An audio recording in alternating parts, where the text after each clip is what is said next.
Bobby Chris ngobrol segera dimulai. Dung dung dung dung. Selamat datang di Bobbypedia Bedtime Story. Segmen khusus Bobby akan ngobrol lebih banyak sama Sobat Poci sambil belajar bahasa Inggris bareng-bareng. Segmen ini biasanya muncul di setiap minggu pertama, jadi jangan sampai kelewatan ya. Share juga ke teman-teman Sobat Poci yang ingin belajar bahasa Inggris juga. Ya ini pasti biasanya Chris minta maaf ya. Tapi Bobby aja deh karena Chris terlalu sering bosan. Ya sudah, tolong diwakilkan. Weekly podcast yang bulan lalu itu banyak absennya ya. Chris itu lagi repot benerin banyak lah buat podcastnya gitu. Ya jadi lebih detailnya sih yang buku, karena biasa segmen kedua ya Omi itu bahas buku biasanya ya. Itu memang belum habis kebaca. Sama yang tadi Bobby bilang itu banyak benerin dapur belakangnya sih sebenarnya. Di podcast Bocin ini Bobby Chris ngobrol supaya lebih banyak didengar orang. Tapi sih kayaknya mungkin kayak 80% sudah beres sih. Jadi ya tinggal lanjutin yang lain-lain lah gitu. Jadi bisa lebih konsisten lah upload yang mingguan ini gitu. Kalau Sobat Bocin gak sabar nunggu yang tiap minggu, yang weekly podcast biasa itu ya, bisa dengerin yang mini podcast ya di itu Buy Me a Coffee-nya Bocin. Nah itu lebih konsisten sih. Itu rilis seminggu 3 kali soalnya. Jadi ada Senin, Rabu sama Jumat. Nah tiap 3 hari itu jalan terus sih, tiap minggu pasti ada. Nah cek aja linknya di deskripsi episode ini. Oke, kali ini Bobby mau bacakan cerita apa sih ini? Itu cerita kayak apa lalu sih? Kayak apa banyak apa lalu, kita Bedtime Story udah banyak. Oh ya sih, itu yang pokoknya bukan orang Indonesia lah. Bukan cerita di Indonesia maksudnya? Ya, bukan cerita di Indonesia gitu. Itu di negara yang jauh di itu, Yunani. Bukan, Yunani. Yunani kayak bahasa Jawa. Gak apa-apa, biar lucu sekali-sekali. Yunani. Ya tahu kok. Yunani gitu ya. Nah, kalau ngomong tentang Yunani ini banyak banget sih, karena memang katanya sih dulu peradaban itu berasal dari Yunani ya, jadi penguasa gitu ya. Sekarang kan Amerika, mungkin berikutnya lagi Cina gitu ya. Nah, Yunani salah satu negara adik kuasa lah kayak gitu bisa dibilang. Nah, memang Yunani ini ada banyak banget, tapi tentang apa sih ini? Bobby mau bahas tentang apa? Itu tentang itu kota Pandora. Oh, kotak Pandora ya. Kalau kamu ada yang nggak tahu, kotak Pandora itu sebenarnya sering diibaratkan atau kayak diistilahkan ya, bahwa sesuatu tuh yang mungkin berbahaya sebaiknya tidak perlu dibuka. Itu istilahnya kotak Pandora ya, yang aku tahu. Jadi sesuatu yang kemungkinan berbahaya untuk dibuka itu sebaiknya tersimpan begitu saja, tidak perlu untuk dibuka gitu. Jadi ini kayaknya cerita asal-usul kotak Pandora gitu ya. Ya bukan kayaknya sih, memang gitu. Udah lama enggak ngerekam soalnya. Iya kangen Bobby, kan ini segmen andalan. Segmen andalan. Ya ini ternyata kotak Pandora itu ada cerita mitologinya gitu. Kayak mitologi itu kayak dewa-dewa itu. Jadi mungkin Sobat Boci ada yang tahu, ada yang enggak gitu ya. Atau mungkin enggak terlalu ngerti detailnya gitu. Kotak Pandora ini sebenarnya bahasa apa sih? Nah oke, jadi langsung aja Bobby bacakan deh. Bobby membacakan cerita mitologi Yunani ya, yaitu Pandora's Box atau kotak Pandora. Diambil dari sharpschool.com. Teks ceritanya dalam versi bahasa Inggris dan Indonesia. Sobat Poci bisa cek di deskripsi ya. Selamat mendengarkan. Pandora's Box. In ancient Greece, there were two brothers named Epimetheus and Prometheus. They upset the gods and annoyed the most powerful of all gods, Zeus in particular. This was not the first time humans had upset Zeus, but once before, as punishment, he had taken from humans the ability to make fire. This meant they could no longer cook their meat and could not keep themselves warm.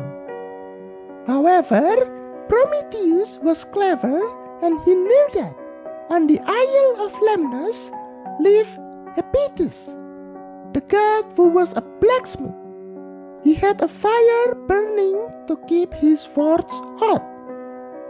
Prometheus traveled to Lemnos and stole fire from the blacksmith. Zeus was furious and decided that humans had to be punished once and for all for their lack of respect. Zeus came up with a very cunning plan to punish the two brothers. With the help of Hephaestus, he created a woman from clay. The goddess Athena then breathed life into the clay. Aphrodite made her very beautiful, and Hermes taught her how to be both charming and deceitful. Zeus called her Pandora and sent her as a gift to Epimetheus. His brother Prometheus had warned him not to accept any gifts from the gods, but Epimetheus was completely charmed by the woman and thought Pandora was so beautiful that she could never cause any harm, so he agreed to marry her.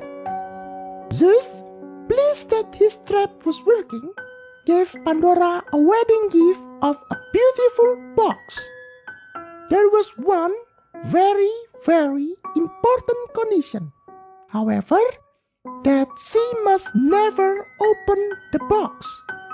Pandora was very curious about the contents of the box, but she had promised that she would never open it. All she could think about was what could be in the box. She could not understand why someone would send her a box if she could not see what was in it. It seemed to make no sense at all to her, and she could think of nothing else but of opening the box and unlocking its secrets. This was just what Zeus had planned. Finally, Pandora could stand it no longer. When she knew Epimetheus was out of sight, she crept up to the box, took the huge key off the high shelf, fit it carefully into the lock and turned it. But at the last moment, she felt a pang of guilt. Imagine how angry her husband would be, and quickly locked the box again without opening the lid and put the key back where she had found it. 3 more times she did this until, at last, she knew she had to look inside or she would go completely mad. She took the key, slid it into the lock and turned it. She took a deep breath, closed her eyes and slowly lifted the lid of the box. She opened her eyes and looked into the box, expecting to see fine silks, gowns or gold bracelets and necklaces or even piles of gold coins. But there was no gleam of gold or treasure. There were no shining bracelets or not one beautiful dress. The look of excitement on her face quickly turned to one of the disappointment and then horror. For Zeus had packed the box full of all the terrible evils he could think of. Out of the box poured disease and poverty. Out came misery, out came death, out came sadness, all shaped like teeny buzzing moths. The creatures stung Pandora over and over again, and she slammed the lid shut. Epimetheus ran into the room to see why she was crying in pain. Pandora could still hear a voice calling to her from the box, pleading with her to be let out. Epimetheus agreed that nothing inside the box could be worse than the horrors that had already been released, so they opened the lid once more. All that remained in the box was hope. It fluttered from the box like a beautiful dragonfly, touching the wounds created by the evil creatures and healing them. Even though Pandora had released pain and suffering upon the world, she had also allowed hope to follow them. Nah itu ya, jadi ceritanya kotak Pandora ini bilang sih dari cerita mitologi Yunani itu ya, katanya asal semua kejahatan di dunia seperti ada bencana alam, ada penyakit, kemiskinan dan lain-lain itu berasal dari kotak yang dibuka oleh Pandora. Karena tadi Pandoranya kepo ya, jadi akhirnya dia kok dikasih tapi gak boleh buka. Nah itu akhirnya dibuka keluar semua. Tapi di balik semua hal jahat tadi, ternyata masih ada satu tadi, harapan yang keluar untuk menolong manusia dari segala macam kejahatan tadi. Bobby bacakan beberapa kosakata sulit di cerita tadi beserta dengan artinya. Didengarkan baik-baik ya. Pertama ada punishment, yaitu kata benda yang artinya hukuman. Lalu isle adalah kata benda yang artinya pulau, sama juga artinya dengan island. Blacksmith juga kata benda, berarti tempat pandai besi. Kayaknya sekarang hampir-hampir sudah jarang ada ya pandai besi ya. Nah, pandai besi ini bukan maksudnya besinya pinter ya sekolah gitu, tapi besinya tuh tempat buat ditempa gitu ya, dipukul-pukul biar bisa jadi bentuk macam-macam.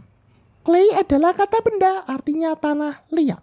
Lalu charm adalah kata kerja bentuk pasif, artinya terpikat atau tertarik. Creep up adalah kata kerja bentuk lampau, artinya mendekati secara perlahan. Dan guilt adalah kata benda, artinya rasa bersalah. Gleam adalah kata benda, berarti kilauan atau pantulan. Lalu poverty juga sama, merupakan kata benda, artinya kemiskinan. Terakhir adalah flutter, yaitu kata kerja bentuk lampau, artinya terbang melayang. Nah, gimana menurut Sobat Poci soal cerita tadi? Tulis pendapat Sobat Poci di kolom komentar ya, biar bisa jadi lebih baik lagi. Pesan dari cerita tadi adalah Sobat Poci jangan sampai jadi orang yang terlalu mudah kepo ya, terlalu pingin tahu segala macam urusan itu ya. Karena rasa penasaran yang berlebihan bisa berakibat buruk buat diri sendiri dan juga orang lain. Pastikan kamu bertumbuh bareng versi kecil dan dewasamu. Bye bye.